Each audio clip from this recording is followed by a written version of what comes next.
خواب میں دانت ٹوٹنا یا گرنا۔ کیا آپ نے کبھی خواب میں اپنے دانت ٹوٹتے یا گرتے ہوئے دیکھے ہیں؟ کیا دانت ہاتھ میں آ گیا تھا؟ کیا خون بھی نکلا یا خواب میں آپ کے سارے دانت گر گئے؟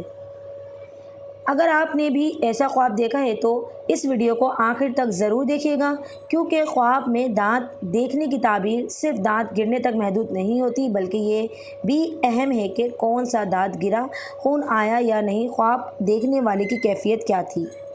خواب کی تعبیر ابن سیرین کے مطابق خواب میں دانت اکثر انسان کے گھر والوں، رشتہ داروں اور قریبی لوگوں کی طرف اشارہ سمجھا جاتا ہے، لیکن ہر خواب کی تعبیر انسان کے حالات کے مطابق مختلف ہو سکتی ہے۔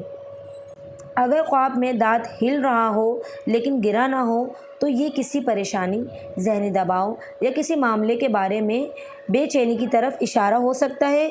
اگر دانت ٹوٹ کر ہاتھ میں آ جائے تو بعض تعبیرات میں اسے کسی معاملے کے باقی رہنے، مال یا کسی اہم چیز کے ہاتھ آنے سے بھی جوڑا گیا ہے، یعنی کہ اچھی علامت سمجھا گیا ہے۔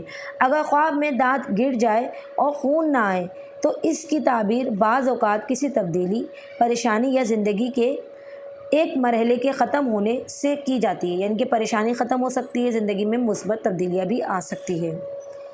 اگر دانت کے ساتھ خون بھی نظر آئے تو خواب کی تعبیر مزید مختلف ہو سکتی ہے اور یہ کسی تکلیف دہ تبدیلی یا ذہنی پریشانی کی طرف اشارہ سمجھا جا سکتا ہے۔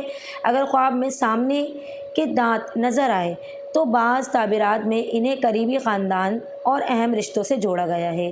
اگر خواب میں سارے دانت گرتے ہوئے نظر آئے تو فوراً خوفزدہ نہ ہو، ہر خواب کو موت یا کسی بڑے نقصان کی یقینی علامت سمجھنا درست نہیں ہے۔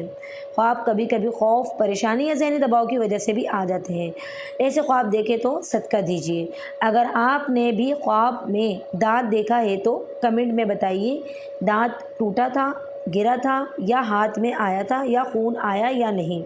آپ کے خواب سے ہمیں اگلی ویڈیو میں مزید مخصوص تعبیریں بتانے میں مدد ملے گی۔ ایسے ہی دلچسپ اور اسلامی خوابوں کی تعبیر کے لیے ہمارے چینل کو سبسکرائب کریں، ویڈیو کو لائک کریں اور اسے اپنے کسی ایک دوست کے ساتھ ضرور شیئر کریں جس نے خواب میں دانت کو دیکھا ہو۔ اللہ تعالی ہم سب کو خوابوں کی تعبیر کے مطابق خیر اور عافیت ملے اور پریشانیوں سے ہمیں دور رکھے۔ آمین۔